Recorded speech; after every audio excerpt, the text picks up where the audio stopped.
Facebook.com/collegesportsnow. If you want to see what a pair of good-looking dudes in the studio looks like talking ball, this is your chance. Facebook.com/collegesportsnow. We're streaming on Facebook Live. All right, let's do this thing. High noon in the East, which means 11 a.m. local time. All right?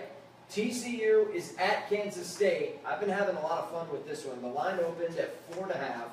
It's up to 6.5. A lot of public money going on the Horned Frogs, and rightfully so. They're 5-0. All they've done is handle their business in the Big 12, right? Here comes K-State. It's coached by Bill Snyder. This man's a legend, and he says, reminder, folks, it's college football. Anything can happen.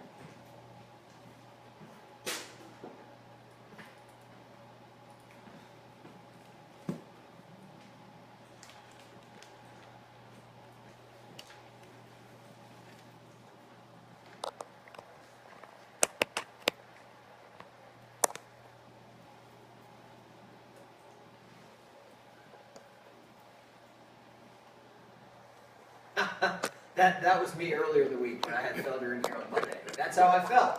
And quite frankly, I still feel that way. You don't just roll into Bill Snyder Family Stadium and get a W.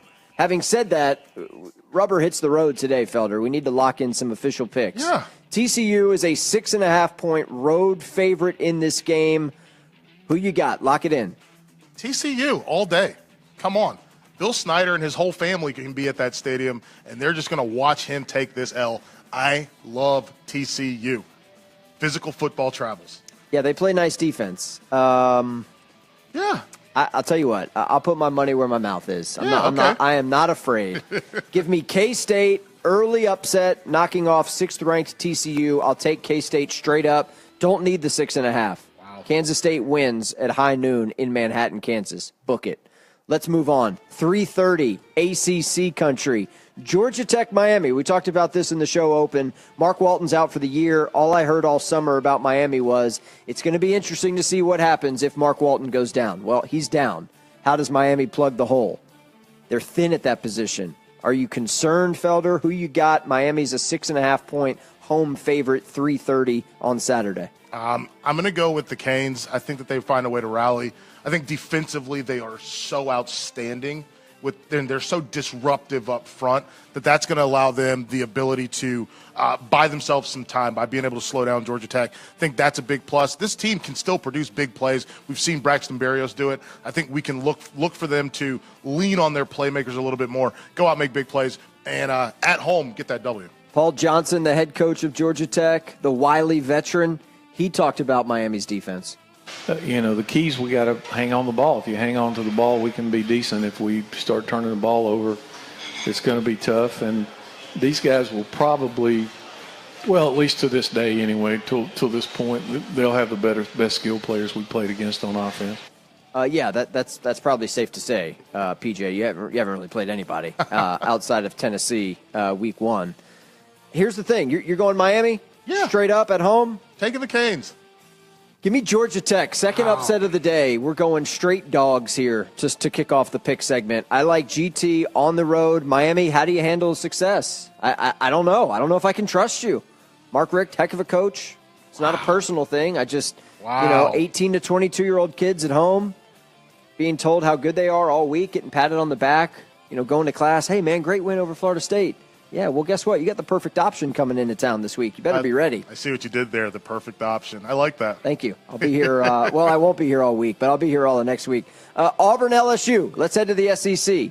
3:30 on CBS. Brad Nessler, Gary Danielson, and the gang will have the call on CBS. Auburn 5-1. LSU, despite both of us pretty much burying them last week, found a way to beat Florida on the road. I don't know if this is a program with momentum because it still seems like Ogeron and those guys have got some issues down there on the Bayou. In fact, here is the LSU head coach talking about the adversity they're dealing with.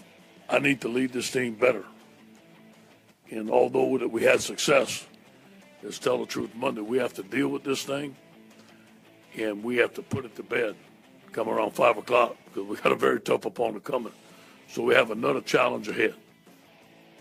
I could listen to Ed Ogeron talk all day. I mean, that voice is amazing. Sounds like there's something caught. You're shaking your head over there, Felder. What do you think? He just spent 20 seconds saying nothing. Well, that's what coaches do, baby. Yeah, but I need to coach better. Tell the truth Monday. That's a pretty good impression. That's not bad. Yeah, that's pretty good. Put the baby to bed. Like, what are we doing? He didn't do anything. Auburn is a 6-point road favorite. Who you got, Tigers or Tigers? Oh, give me the. Oh, did I write that in the doc? I'll take the Tigers. Yeah, you said Tigers. I'm going to go with Auburn. I think they're too explosive on offense. I think defensively, both of these teams can play outstanding games. I think we will see one of those games where, I'm going to punch you in the face. You punch me in the face. Let's hit. But the difference is Auburn, more explosion, and they're going to be able to. I think Auburn could score 31 points. I think LSU will struggle to get above a 17. And I think that's the difference in this football game. Yeah, LSU's offense cannot be trusted. That's a very fair point. Danny Etling was pretty miserable last week, even in the win over Florida. I was talking about it. Like, he's got to be like, Coach, seriously, you got to look at my recruiting profile. It says pro-style passer. Pro-style, not dual threat. But they used him like a dual threat, and he made some good decisions. Just, I don't know how much more of that he can take after Florida then going to do the same thing against this physical Auburn defense. I'm excited to watch 4 quarters of Auburn play football. This is a team that's starting to round into form. You got to avoid a potential pitfall on the road. This is the first of 3 straight road games for Auburn. They're at Arkansas and then in College Station taking on Texas A&M the next 2 weeks. So put up or shut up time for Auburn here coming up in the month of October. I'm with you. I'm going to go Auburn on the road. I think they cover the 6. I think they handle their business. And we're talking about LSU's issues once again when we reconvene on Monday of next week. Let's head to the Big 12. Texas State Fair. Number 12, Oklahoma, and the Texas Longhorns. Oklahoma obviously coming off of a tough week. Here's their very young head coach, the 32-year-old Lincoln Riley, talking about handling these expectations for the Sooners. I honestly feel like we, as a team, maybe, expected to really separate, knew we had an opportunity to do it, and then, our expectations are so high that when something doesn't go our way, we haven't handled it well, and that falls back on me. That's the mentality of your team, and we handled it well early in the season, but we have not the last 2 weeks. You mentioned it earlier on the show. Defensively, Oklahoma's got some issues, and those issues, ironically, didn't show up when they were playing at the Horseshoe because they pretty much shut down Ohio State back on week 2. It's not Baker Mayfield's fault. The offense scored, 31 in a losing effort, and Baker did his thing. But now you're going up against a Texas team which has improved. Maybe they've turned the corner under first-year coach Tom Herman. We'll see. This is a Texas. If Texas will be in this game late with an opportunity to win, it'll be on the true freshman Sam Ehlinger to put them in the end zone to get the W. I think that's the difference in this ball game.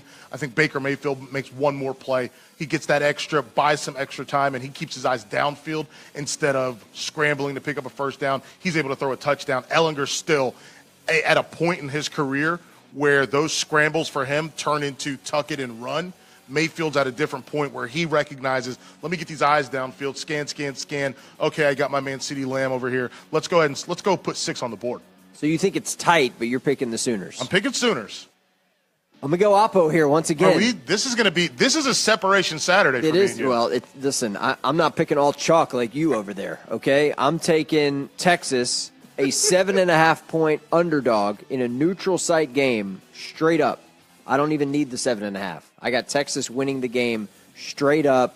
I like this kid Ehlinger. I mean, he's a good player. Sam is good. Sam is really good, and he is, to me, coming in was the definition of unflappable. I think he's continuing to show that, playing a little physical. He's a quarterback that gets in the weight room, so I absolutely love to see that, and I think his teammates play for him. I mean, Texas has got a little mojo right now. They got a little something working. I can't quite put my finger on it, but it is the State Fair. This is interesting that it's in the 3:30 slot instead of its normal noon setting. It'd be nice if this game could maybe get back to where it once was. It's not top exactly 5 matchup, top 10 matchups. And to be honest, Texas has a lot to do with that because they've been down for the better part of a decade. But nonetheless, I think. I mean, this is the 3rd upset I've picked in 4 games that we've done so far here on the Pick'em segment. So I think it could be a very interesting Saturday, but I'll take the Longhorns straight up as a 7.5-point underdog at the State Fair. All right, let's head out west. Utah and Southern Cal. This is an 8 o'clock Eastern kick, so I guess Chris Peterson would be okay with this time slot if he were playing in this game. Utah and Southern Cal. Utes are 4-1. They're coming off of a tough loss to Stanford last week. Southern Cal, I mean, they're 5-1. But you said it earlier when we were talking about the Trojans, Felder. They're banged up, man. Oh, yeah. Injuries on the offensive line. They've got some issues. Stephen Carr not playing for them. The dynamic freshman running back. Still going to go with the Trojans. Still going with them because Utah's offense is not good. They cannot score. Yeah, I part of me thinks Utah keeps this game tight for a little while. But they will for defense, but all it takes is one play, and Utah doesn't have that sort of explosion consistently to be able to generate that extra play to keep pace with the USC team, whether it's Tyler Vaughns or Deontay Burnett or any of these other guys that can just turn something into 6 points.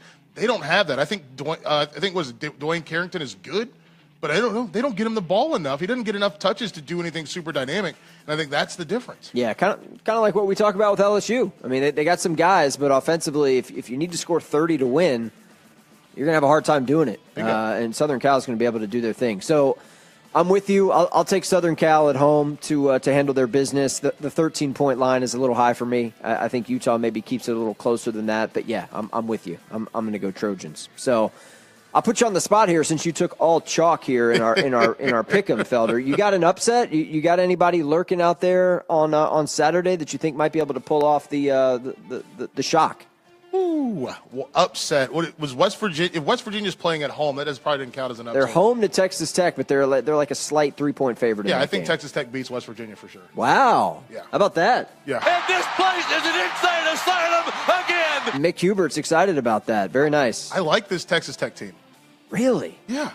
They play good defense. They're physical up front. And Texas Tech plays good defense? Yeah, they do. I'm going to pass out. I'm going to faint. They play good defense, and, I mean, they were that close to beating Oklahoma State. Just could not quite get over the hump. If they would have won that game, I think more people would be talking about them, obviously. Interesting. I like this team. Yeah, wow, I'm surprised that West Virginia is a slight favorite in that game. I know that they're coming off of the loss to TCU, but I don't know, man. West Virginia is going to ruin somebody's year. Like that, they're capable of beating somebody that maybe they shouldn't. Texas Tech is too, though. I think these are very parallel football teams. They can score. They're explosive on offense. They can score quickly, and I think defensively, Texas Tech's a little bit better. Your boy Cliff Kingsbury needs a good year. I mean, this is important for him. He's been. I don't want to say he's on the hot seat. No, he is a good-looking dude. I'll give him that. But his football team hasn't really played very well the last couple of years. We're going to get into some of these other games. The Friday night slate for me is interesting. I don't think number 2 Clemson's going to struggle at Syracuse. Kelly Bryant, I just saw this on Twitter. He is expected to play when Clemson issued their injury report ahead of this game tonight. But the Washington State-Cal game intrigues me, and as of now, this game is still happening. There are some serious air quality issues in the Bay Area because of those wildfires. I saw on Twitter last night that there were parts of Berkeley and Oakland where ash was actually falling out of the sky. Yeah, it's bad. So they're going to evaluate this thing as the day goes on. But as of now, 10:30 a.m. Eastern time on Friday, the game tonight is happening. And ironically, the game is happening in exactly 12 hours from now. So we're going to take a break. We got some more games to get to. We'll pick some of these Friday games coming up. And some more for Saturday on the other side of this timeout. But we got to make way for Stuart Mandel, editor-in-chief of the All-American, is going to join us on the other side of this timeout. Glad you're with us here on the front.